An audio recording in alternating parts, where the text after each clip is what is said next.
वस्सलामु अला अशरफिल अंबिया वल मुरसलीन नबीना मुहम्मद व अला आलिहि व सहबिहि अजमईन। जैसे कि आपको पता है कि इस वक्त हम खड़े हैं मदीना मुनव्वरा के बक़ी क़ब्रिस्तान में, जिसको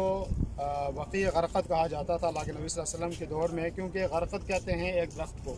और वो ये दरख्त जो है वो यहाँ पे मौजूद था। उसकी मुनासिबत से अल्लाह के नबी सल्लल्लाहु अलैहि वसल्लम इसको बक़ी अल-गरक़द कह देते। लेकिन बाद में लोगों की ज़ुबान पर जो है वो जन्नतुल बक़ी मशहूर हो गया, तो आज जन्नतुल बक़ी के नाम से लोग उसको याद करते हैं। यह कदीम क़ब्रिस्तान है। सहाबाए किराम रिज़वानुल्लाहि अलैहिम अजमईन के बारे में है कि यहाँ जो पहला हिस्सा है, जब हम यहाँ से दाखिल हुए तो दाएं तरफ जो जगह है वहाँ पर 10,000 सहाबाए किराम की क़ब्रें हैं बक़ौल इमाम मालिक रहमतुल्लाह अलैह की, और उसमें से अजिल्ला सहाबा हज़रत उस्मान रज़ी अल्लाह अन्हु की कब्र मुबारक भी यहाँ है, हज़रत अबू हुरैरा रज़ी अल्लाह अन्हु हैं, और उसके बाद जो है हज़रत हसन भी यहीं पे हैं, और हज़रत फ़ातिमा रज़ी अल्लाह अन्हा उनकी भी कब्र मुबारक यहाँ है। और अल्लाह के नबी सल्लल्लाहु अलैहि वसल्लम की सारी अज़वाज मुतहरात की कब्रें यहाँ हैं, सिवाय हज़रत खदीजा रज़ी अल्लाह अन्हा के, कि वो मक्का में उनकी जो है वो वफ़ात हुई थी, तो उनको मक्का के अंदर जन्नतुल मुअल्ला एक कब्रिस्तान है, वहाँ पे दफन किया गया था रज़ी अल्लाह अन्हा। और हज़रत मैमूना रज़ी अल्लाह अन्हा, वो मक्का और मदीना के दरमियान एक जगह है, मकान शरीफ उसको कहते हैं, वहाँ पे उनकी वफ़ात हुई थी, उनको वहीं पर दफना दिया गया था। तो अब जो उसके बाद बाकी अज़वाज मुतहरात हैं, हज़रत आयशा रज़ी अल्लाह अन्हा और दीगर हज़रत ज़ैनब रज़ी अल्लाह अन्हा, उन सारे की कब्रें जो हैं वो इसी कब्रिस्तान बक़ी के अंदर मशहूर है। ये कब्रिस्तान, इसकी फजीलत है यहाँ पे दफन होने वालों की, यहाँ पे जो इनकी तदफीन हुई है उनकी। और ऐसी बात नहीं है कि जो यहाँ पे कब्रिस्तान में इसमें दफन होगा उसका हिसाब नहीं होगा, हिसाब उसका भी होगा और हिसाब उनको भी देना है। उसकी दलील ये है कि हज़रत आयशा रज़ी अल्लाह अन्हा के बारे में आता है कि अल्लाह के नबी सल्लल्लाहु अलैहि वसल्लम ने फरमाया कि ये दुआ किया करो कि मेरा हिसाब अल्लाह ताला आसान करे। तो अल्लाह के नबी सल्लल्लाहु अलैहि वसल्लम ने फरमाया कि अगर अल्लाह तबारक व तआला हिसाब लेना चाहे और पूछे तो हिसाब देना मुश्किल है। एक सांस जो आदमी अंदर लेता है और उसको सांस जो बाहर आती है उसका हिसाब देना जो है अल्लाह के यहाँ मुश्किल है। तो कहने का मकसद ये है कि हिसाब तो यहाँ के रहने वालों को भी होगा, लेकिन यह है कि अल्लाह तबारक व तआला ने इनके अज़ाब में अल्लाह रब्बुल आलमीन तफसील करेगा। और इसीलिए सहाबाए किराम में हज़रत उमर रज़ी अल्लाह अन्हु दुआ करते थे कि अल्लाह शहादत की नसीब दे मुझे, और अल्लाह के नबी सल्लल्लाहु अलैहि वसल्लम के शहर में मुझे जो है वो वफ़ात दे, और उनकी दुआ कबूल भी हुई। और आज भी अगर कोई सच्चे दिल से आदमी दुआ करेगा तो मुमकिन है अल्लाह तबारक व तआला उसकी दुआ आज भी सुनेगा। और बेशुमार लोग जो बैरून मुल्क, अल्लाह ताला का फजल ये है, अल्लाह ताला का एहसान ये है कि यहाँ पे किसी की कोई क़ैद नहीं है कि कोई यहाँ का रहने वाला है या कोई बाहर वाला है। अगर यहाँ के कोई बड़ा से बड़ा आदमी भी किसी दूसरे शहर में वफ़ात हो जाती है तो उसको वहीं पे दफन कर दिया जाता है। जैसे कि यहाँ के मुल्क और बादशाह हैं तो वो जहाँ पे उनकी वफ़ात होती है उनका कब्रिस्तान वहाँ है, ऐसा नहीं कि उनको यहाँ पे लाया जाता है। और लेकिन अगर कोई बाहर का आदमी भी है और वो यहाँ हदूद मदीना में वफ़ात हो जाती है, जो मदीना की हद है उसमें किसी आदमी की वफ़ात हो जाती है, तो उनको इसी कब्रिस्तान के अंदर दफन किया जाता है। कोई किसी की शर्त नहीं कि यहाँ कोई यहाँ का रहने वाला मुकीम है या नहीं है, बस हदूद मदीना की शर्त है कि उसमें उनकी वफ़ात हुई तो यहाँ पे। दूसरा, एक आम लोगों के जहन में एक सवाल होता है और लोग ये सवाल करते हैं कि क्या यहाँ पे कोई ऐसी दवाई या ऐसी कोई चीज़ डाली जाती है जिससे जो है वो बदन जो है वो ख़त्म हो जाता है, नाश जो है आदमी की ख़त्म हो जाती है और उसके बाद दूसरे आदमी को वहीं पे दफन किया जाता है। ऐसी बात नहीं है और ये बात गलत है, ये अफवाह है लोगों के जहनों में। उसकी तरतीब ये है कि वो एक तरफ से शुरू किया जाता है दफनाना, और जब दूसरे कोने तक पहुँचते पहुँचते कुछ साल लग जाते हैं। और यहाँ की मट्टी के अंदर अल्लाह ताला ने कोई ऐसी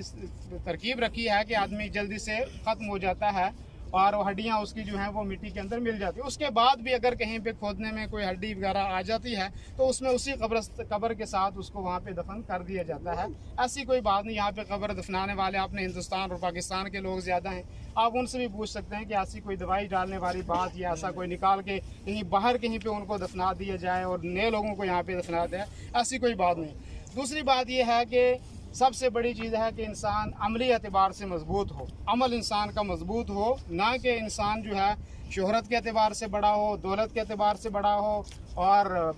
माल के एतबार से बड़ा हो या कोई बादशाही ख़ानदान से हो, ये नहीं है, बल्कि अमली तौर पे आदमी मजबूत होना चाहिए। और आप देखेंगे कि यहाँ जो कब्रें हैं वो सीधी सादी कब्रें हैं, चाहे सहाबा की कब्रें हैं चाहे आम लोगों की कब्रें हैं, वो भी एक जैसी हैं। और अल्लाह के नबी सल्लल्लाहु अलैहि वसल्लम ने हदीस मुबारका के अंदर फरमाया कि कब्रें पक्की बनाना मना है।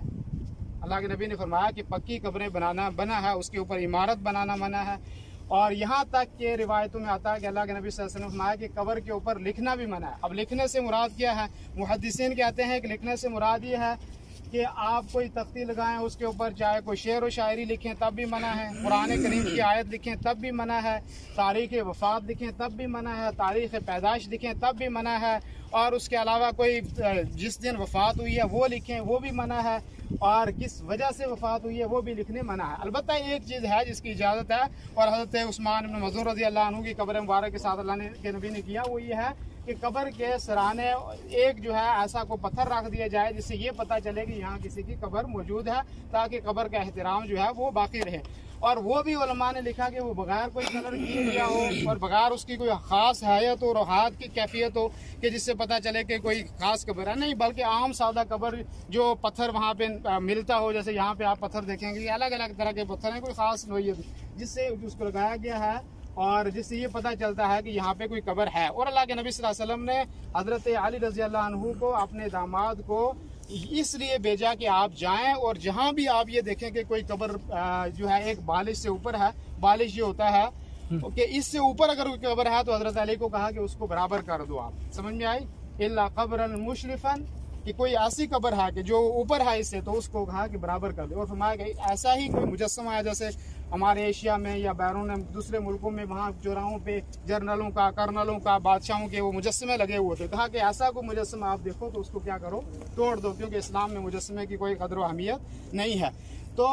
इससे ये भी साबित होता है कि अगर ज़माना जाहिलियत में या आदमी को दीन से दूरी थी या आदमी दीन के बारे में इल्म नहीं था, तो उसने कब्रों को जहालत की वजह से पक्का बनाया, उसके ऊपर सीमेंट की, उसके ऊपर जो है उसको ऊंचा किया, और अब जब दीन की उसको इल्म हुआ है, उसको दीन का पता चला है, तो अब जो है उसको वो बराबर आज के दौर में भी कर सकता है, क्योंकि हज़रत अली रज़ियल्लाहु अन्हु को अल्लाह के नबी सल्लल्लाहु अलैहि वसल्लम ने खुसूसी तौर पर इस काम के लिए जो है वो भेजा।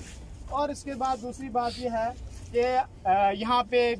ओहद आपने सुना होगा, वहाँ पे जाना सवाब का काम है, ज़ियारत करना, हज़रत हमज़ा की शहादत भी वहाँ हुई। तो वहाँ जो सहाबा शहीद हुए थे या जो बदर में शहीद हुए, उनको यहाँ पे मुंतकिल नहीं किया गया, सिवाय हज़रत उस्मान रज़ी अल्लाह अन्हु को, कि उनको एक मज़रे में, मज़रा यहाँ कहते हैं ज़मीन को, उसमें वहाँ पे उनको दफन किया गया था। बाद में जो है वो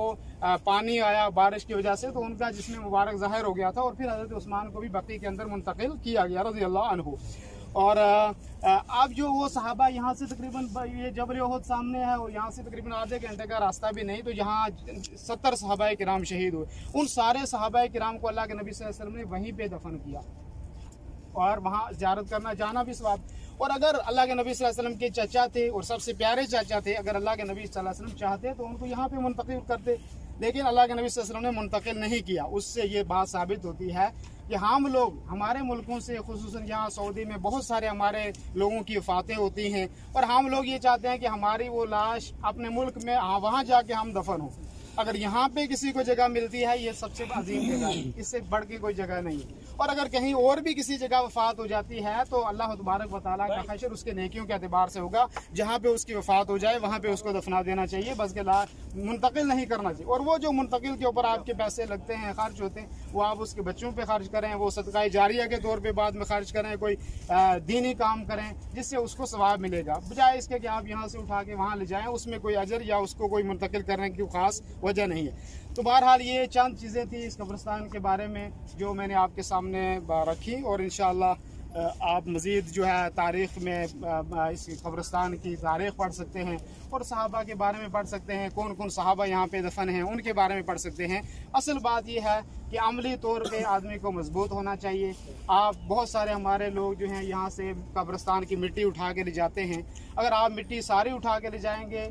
या आप उस मिट्टी सारी में लेके अपने आप को वहाँ पे कब्र में रखेंगे, आप जमजम के पानी से कफन धो के ले जाएंगे, फ़ायदा उसका कुछ नहीं। अगर अमली एतबार से मैं कमज़ोर हूँ, अमल मेरे दुरुस्त नहीं है, तो मुझे उस मिट्टी कोई मुझे फ़ायदा नहीं देगी। अल्लाह के नबी सल्लल्लाहु अलैहि वसल्लम के करीबी बेशुमार लोग, अब्दुल्ला बिन उबई रईसुल मुनाफिकीन था, अल्लाह के नबी सल्लल्लाहु अलैहि वसल्लम ने अपना कुर्ता मुबारक भी उसको दिया, आप सल्लल्लाहु अलैहि वसल्लम ने उसकी जनाजा भी पढ़ाई, क्योंकि कुरान करीम ने फरमाया कि ला तुसल्ली, उसकी जनाजा ना पढ़ाओ। सूरह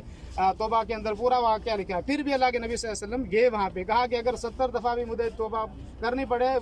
बख्शिश मांगनी पड़े, तो मैं इसके लिए बख्शिश मांगूँ, लेकिन उसके बाद भी कोई फ़ायदा हुआ नहीं हुआ। बात यह है कि अमल के एतबार से आदमी को नबी सल्लल्लाहु अलैहि वसल्लम के कुर्ता मुबारक से अफसल कोई कुर्ता हो सकता है, लेकिन उसके बावजूद भी उसको कोई फ़ायदा नहीं मिला। तो इसलिए आदमी को सबसे ज़्यादा जिस चीज़ की बात है कि आदमी मुत्तबे सुन्नत हो, अल्लाह के नबी सल्लल्लाहु अलैहि वसल्लम की सुन्नतों को सीने से लगाए, सुन्नतों को पढ़े, सुन्नतों को पढ़ के उसके ऊपर अमल करे, और अल्लाह के नबी सल्लल्लाहु अलैहि वसल्लम की सुन्नतों से ना आगे बढ़े और ना उससे पीछे रहे। जितना अल्लाह के नबी सल्लल्लाहु अलैहि वसल्लम ने कहा, बहुत सारे लोग सुन्नत की मोहब्बत में दीन से आगे बढ़ जाते हैं, ऐसी चीज़ें कर बैठते हैं कि जो नहीं भी हैं अल्लाह के नबी सल्लल्लाहु अलैहि वसल्लम की सुन्नत, वो भी कर बैठते हैं। दीन इस्लाम अल्लाह के नबी सल्लल्लाहु अलैहि वसल्लम के एक सहाबी एक बार अल्लाह के नबी सल्लल्लाहु अलैहि वसल्लम के पास आया, अल्लाह के नबी ने फरमाया कि ये अमल करना है। उसने कहा कि मैं ना इससे कम करूँगा ना ज़्यादा करूँगा। तो मुत्तबे सुन्नत आदमी वो होता है जो अल्लाह के नबी सल्लल्लाहु अलैहि वसल्लम की पैरवी करने वाला हो, वो ना दीन में ज़्यादा करता है कोई चीज़, ना कम करता। अल्लाह के नबी ने फरमाया कि ये चीज़ 7 दफ़ा पढ़नी है तो आपने 7 दफ़ा पढ़नी, आप कहेंगे जी 8 तवाफ में अल्लाह के नबी सल्लल्लाहु अलैहि वसल्लम के 7 चक्कर आपने खाना काबा के इर्द गिर्द लगाने हैं। कोई आदमी कहे जी 8 लगाने तवाफ ही है, आपने सुन्नत पर अमल नहीं किया। सफ़ा और मरवा की साई है, 7 चक्कर लगाना है, कोई आदमी कहे कि मैं 8 लगा लूँ, तो नहीं लगा सकता आदमी। यही शरीयत है और यही इस शरीयत का इम्तियाज़ है। अल्लाह रब्बुल आलमीन मुझे और आप सबको कुरान और सुन्नत पर अमल करने की तौफीक अता फरमाए, सहाबा से मोहब्बत करने की तौफीक अता फरमाए, और अल्लाह रब्बुल आलमीन क़यामत के दिन इन मुक़द्दस लोगों के साथ हमारा हशर करे और इन लोगों के साथ हमें उठाए, और इन लोगों का शरफ़ अल्लाह रब्बुल आलमीन और इनकी ज़ियारत क़यामत के दिन हमें नसीब फरमाए। वसल्लल्लाहु वसल्लम अला नबीना मुहम्मद व अला आलिहि व सहबिहि अजमईन। जज़ाकुमुल्लाहु खैर।